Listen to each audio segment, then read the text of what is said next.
চোটে জর্জরিত তাসকিন আহমেদ এবারও মাঠের বাইরে। জিম্বাবুয়ের বিপক্ষে টেস্ট সিরিজ মিস করার পর এবার বাদ পড়েছেন পাকিস্তান ও সংযুক্ত আরব আমিরাত সফর থেকেও। তবে স্বস্তির খবর, আগামী জুনে শ্রীলঙ্কার বিপক্ষে বহুল প্রতীক্ষিত সিরিজের আগেই ফিট হয়ে উঠতে পারেন এই পেসার। বিসিবির চিকিৎসকরা দিচ্ছেন আশার কথা। আকিলিস টেন্ডনের চোটে ভুগছেন তাসকিন। সমস্যার গভীরতা যাচাই করতে গিয়েছিলেন লন্ডনে, যেখানে তাকে দেখেছেন একজন গোড়ালির সার্জন, ক্রীড়া চিকিৎসক ও ফিজিওথেরাপিস্ট। তিন পক্ষের সম্মিলিত মত, এই মুহূর্তে অস্ত্রোপচার নয়, বরং প্রয়োজন ধাপে ধাপে রিহ্যাব।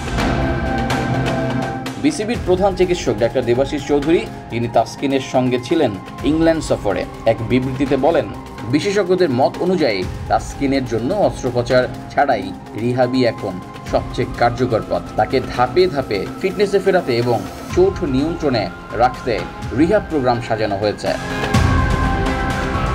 আমরা তার অগ্রগতি নিয়ে আশাবাদী। রিহাব সফলভাবে শেষ করতে পারলে আগামী জুনের শুরুতেই মাঠে ফিরতে পারেন তাসকিন। ফলে 13 জুন শ্রীলঙ্কা সফরে দলের সঙ্গে থাকতেও পারেন তিনি। সিরিজ শুরু হবে 17 জুন কলে 2 ম্যাচের টেস্ট সিরিজ।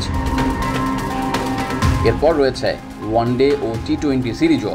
তাসকিনের ফেরাটা গুরুত্বপূর্ণ, কারণ এই সফরেই বাংলাদেশকে পূর্ণ শক্তির দল নিয়ে মাঠে নামার প্রত্যাশা করছে টিম ম্যানেজমেন্ট। তাসকিন যদি ঠিক সময়ে মাঠে ফেরেন, তবে টাইগারদের পেস আক্রমণে ফিরবে ধার, বাড়বে আত্মবিশ্বাস। এখন সবকিছু নির্ভর করছে সেই রিহ্যাব প্রোগ্রামের সফলতার উপর।